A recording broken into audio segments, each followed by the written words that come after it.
there was a dervish.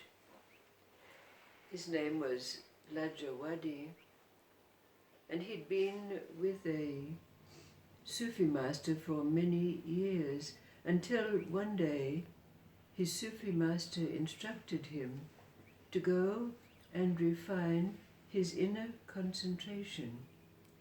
So Lagawadi went off and went into the forest, where for some long while he practiced inward contemplation to the point where he almost arrived at a place where nothing disturbed his inner quiet. But then one day the piercing note of a bird entered his concentration, and he looked up into the tree and thought to himself, how is it that this bird comes along to disturb the musings of a dervish? And with that saying, the bird fell dead at his feet. Now Lagawadi, forgetting that along the spiritual path we are tested, immediately he thought to himself, I've attained, I have some power. And so he got up from his musings and decided to return to what we might call civilization or the city. But as he was returning on the road, being thirsty and tired and hungry, he saw a rather palatial residence, and he went up to the door of that residence, and the door was answered by an old woman. Lagawadi drew himself up to his full height and said, Woman, I am a venerable dervish, and it is life's purpose to serve me. Bring me food, remembering that when a dervish's requests are not fulfilled, that dire consequences could arise. So the woman immediately said, I hear and obey, O dervish. And off she went back into the house. But she was gone for some long while, so that Lagawadi got very, very agitated. And when she came back to the door, he was somewhat angry, and he said, Don't you remember that there can be dire consequences when a dervish's requests are not fulfilled? And the old woman said, These things can be negated if there are other circumstances. After all, I am not a bird in a tree. Lagawadi was absolutely surprised by this, and he said, how do you have this power? How do you read my mind? The old woman replied,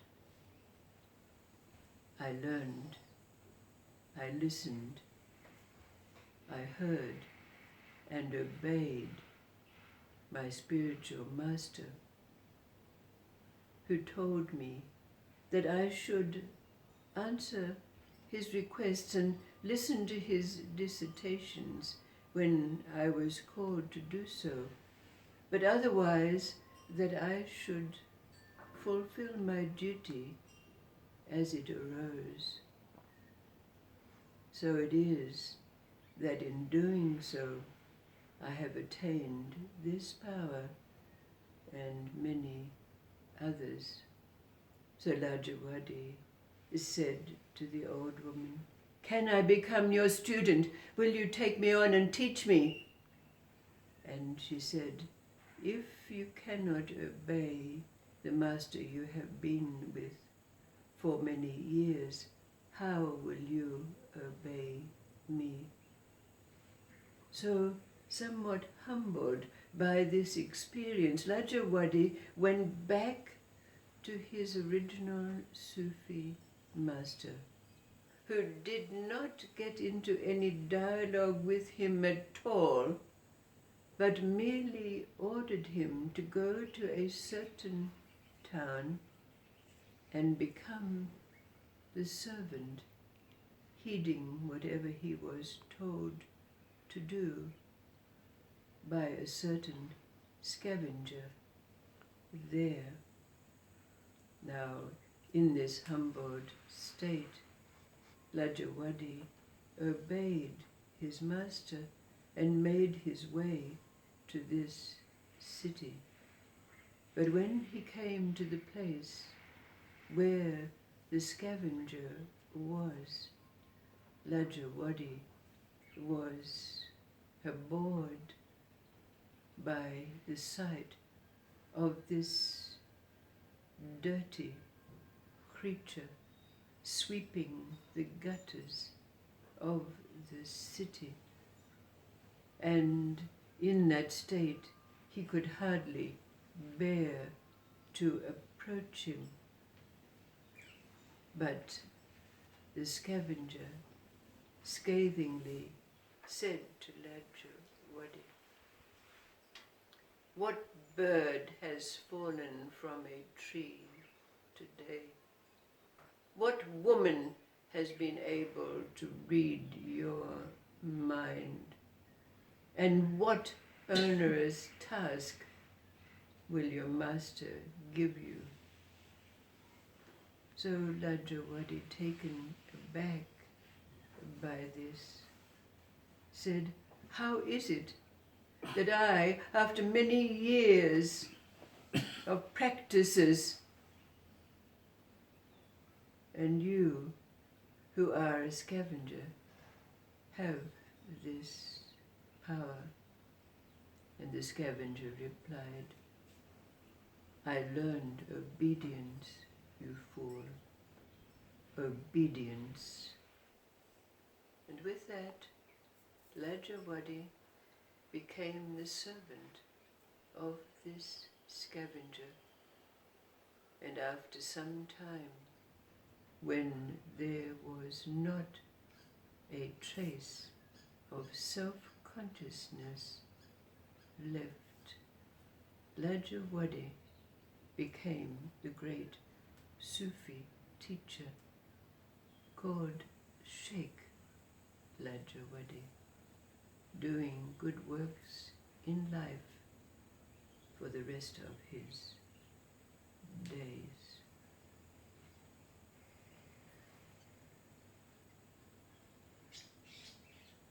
We've been looking to answer the question, how is it that we know that we know? How is it that we know that we have the proper authority? As these stories that have been told bring to us the gleanings, perhaps, the indications, the affirmations, the confirmations that indeed we are tested. Could it be that we're tested so that it can be assured that there is not a trace, not a wisp of a self that could misuse that which arrives to us, the power, the word, as told? Could it be? How is it? And how is it that we become a servant of the servants, the lowest of the low?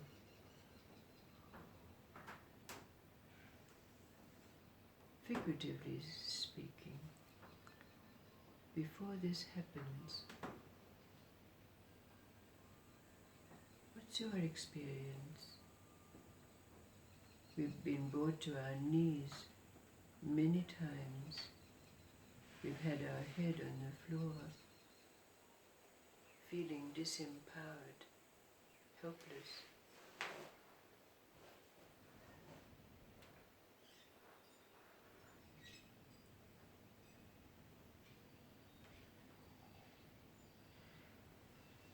Are we there yet? Is there still a trace, a filament, a mote of self that says, I want, I need,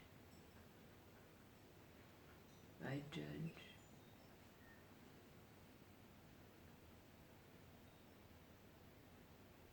What is the test?